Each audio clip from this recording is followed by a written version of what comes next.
Welcome to Free Your Mind Reviews. This is Chris Johnson with a review of Three from Hell. Three from Hell is a long awaited sequel to both House of a Thousand Corpses and The Devil's Rejects. Uh, Still my two favorite Rob Zombie movies, honestly. I know he did Halloween remake, Halloween 2, 31, Lords of Salem. But those two are the two that I really respect and really enjoy out of his filmography. Of course, besides his Grindhouse trailer, Werewolf Women of the SS. Yes, I love that one. Anyway, so Three from Hell takes place 10 years later. The Firefly peeps have survived the little shootout they had with the police at the end of Devil's Rejects. Spaulding's on death row. They're all on death row. And then, lo and behold, here's this half brother we didn't know about who helps free the evil scum, and of course mayhem ensues after that. So honestly, personally, I didn't need a sequel to The Devil's Rejects, but I still welcomed one. It's mostly because I really liked how The Devil's Rejects ended and felt like that was such a fitting ending for that film and those characters, and also found what they did with William Forsythe's character very interesting. It was like they were trying to ask the question, who's really evil here? And of course, I'm always gonna say, well, it's the Fireflies. They murder people, they butcher people, they're pieces of crap. They're but they're fun pieces of crap. Kind of like how people feel about the Joker. Um, so going into this one, I didn't have any expectations or any other way. It's just like, all right, let's see what Rob's got. Well, basically, Three from Hell, unlike The Devil's Rejects compared to its predecessor, Three from Hell is just Devil's Rejects light. Kind of like Terminator 3 was Terminator 2 light.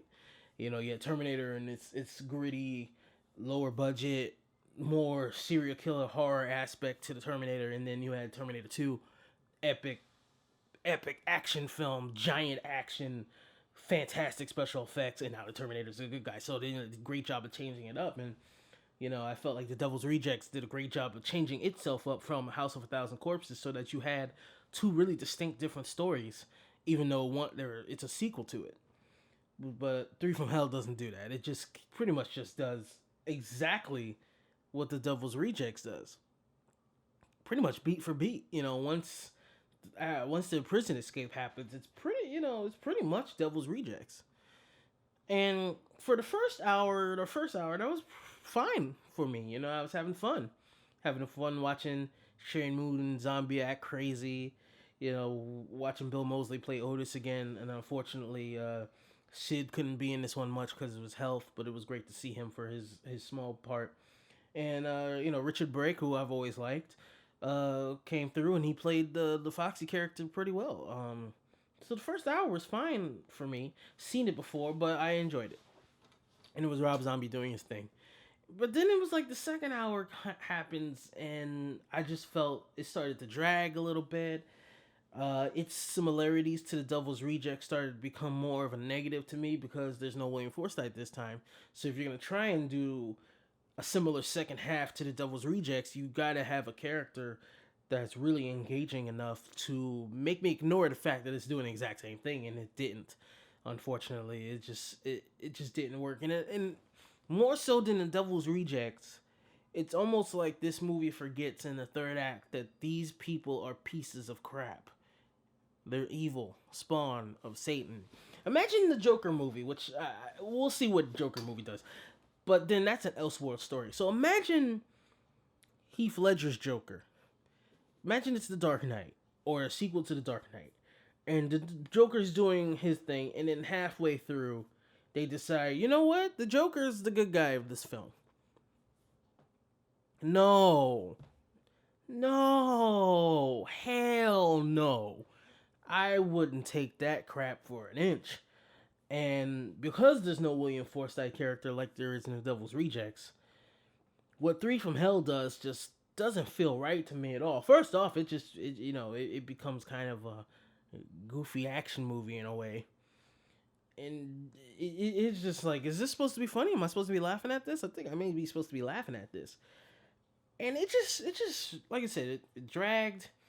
It forgets who the actual evil of this whole story is.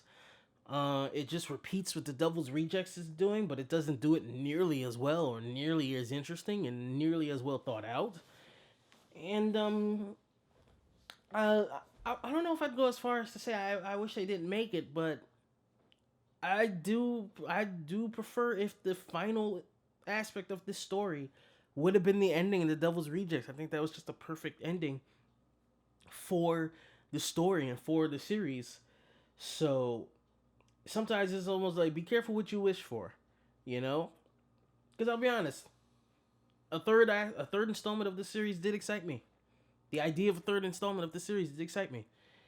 And after the movie went off, and after a few hours, it actually took me a day to think about this more. After that time, I just felt, yeah, I shouldn't have asked for that. I should have known better.